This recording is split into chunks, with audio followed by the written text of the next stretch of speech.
Salam semua yang dikasihi Tuhan Yesus Kristus. Hari ini hari Rabu tanggal 10 Desember 2025. Renungan kita berjudul Boncer Bar dan Hotel. Firman Tuhan terambil dari kitab 1 Petrus pasal yang ke-5 ayat yang ke-8. Demikian bunyi firman Tuhan.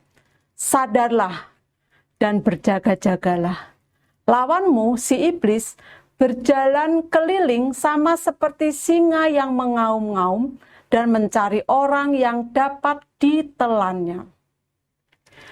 Jika kita pernah mengunjungi sebuah konser atau hotel yang berbintang, ada sosok yang mungkin luput dari perhatian namun memiliki peranan besar untuk menjaga keamanan, yaitu boncer.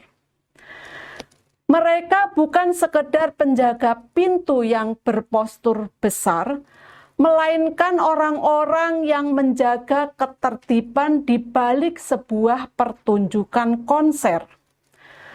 Tugas seorang boncer tidaklah sederhana dan mudah.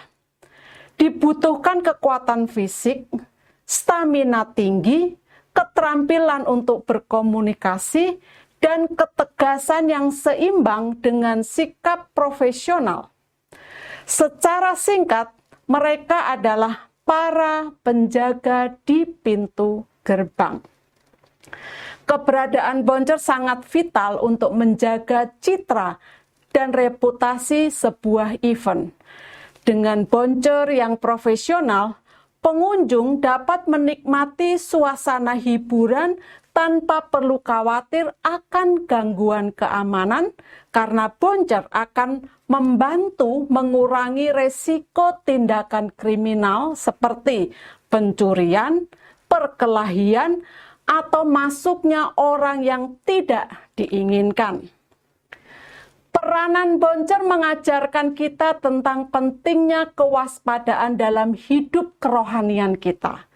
Karena sama seperti seorang boncer harus siap menghadapi tamu yang bermasalah, kita pun perlu berjaga-jaga atas gangguan rohani yang mengintai kehidupan kita sehari-hari. 1 Petrus 5 ayat yang ke-8 berkata, sadarlah dan berjaga-jagalah, lawanmu si iblis berjalan keliling sama seperti singa yang mengaum-ngaum dan mencari orang yang dapat ditelannya.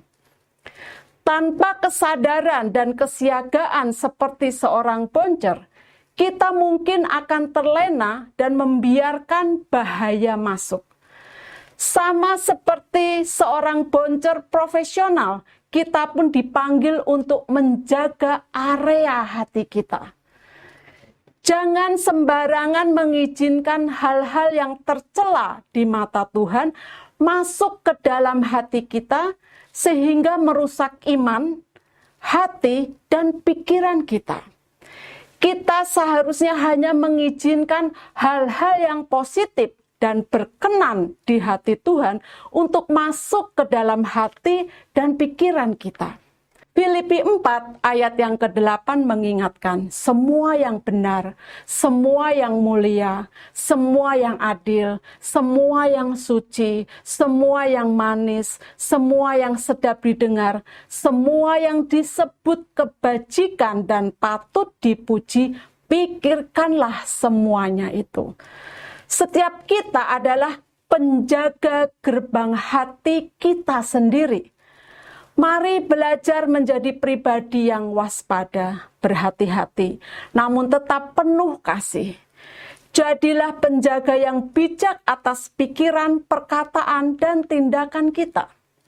Seperti boncer yang berdiri di depan pintu klub demi keamanan orang lain, biarlah kita juga berdiri di pintu hati kita agar hanya hal-hal yang membangun yang bisa masuk, membawa damai dan sukacita dari Tuhan. Namun, hal ini bukanlah tugas yang mudah. Ada kalanya kita merasa lelah, lengah, atau bahkan tergoda untuk membiarkan hal kecil masuk dalam hidup kita, sedikit rasa iri, sedikit kemarahan, atau pikiran negatif lainnya bisa saja kita anggap sepele. Namun, lama-lama akan merusak kondisi rohani kita. Oleh karena itu, sadarilah bahwa hidup kita ada dalam peperangan rohani setiap hari, dan jalanilah hari-hari kita dengan penuh kewaspadaan, namun tetap dalam sukacita dari sorga. Kata-kata bijak, jagalah senantiasa hati dan pikiranmu dalam kewaspadaan penuh. Bapak Ibu, mari kita berdoa. Tuhan, bantulah aku menjalani kehidupanku dengan kesigapan dan kewaspadaan terhadap pengaruh dosa dan pikiran duniawi yang dapat merusak hidupku. Dalam nama Tuhan Yesus, aku berdoa dan bersyukur. Amin. Puji Tuhan, kami mengucapkan selamat berkarya. Tuhan Yesus memberkati kita semua. Amin.